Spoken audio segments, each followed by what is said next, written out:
লুচি, আলুর দম ও মিষ্টি। মুখরোচক এই খাবারের নাম শুনলেই জিভে জল আসে ভোজন রসিকদের।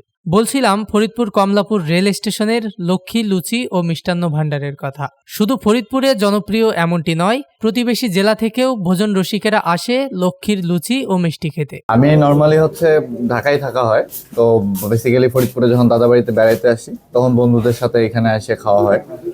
তো এই দোকানটা অনেক পুরনো দোকান এবং অনেক শুরুর দিক থেকেই দেখা যাচ্ছে যে সবাই এক নামে চিনে। লুচির দোকান বললে স্টেশন বাজার, নর্মালি সবাই এটাকেই চিনে।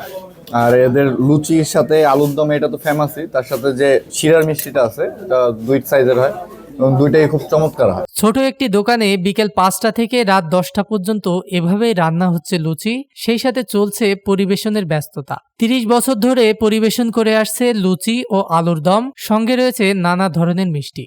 জেলা শহর ছাড়াও বিভিন্ন এলাকা থেকে লুচি খেতে আসে ভোজন রসিকেরা।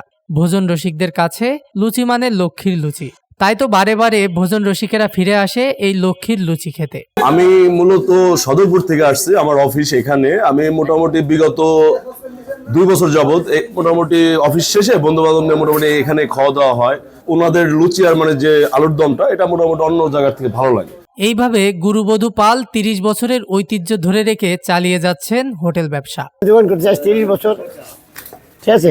এখন দূর দূরান্ত থেকে লোক আসে, তারা খুব আনন্দ হয়, খায় ভালো বলে। এটা রান্নার ভিতরে সবকিছু, আলুর দমের ভিতরে সবকিছু।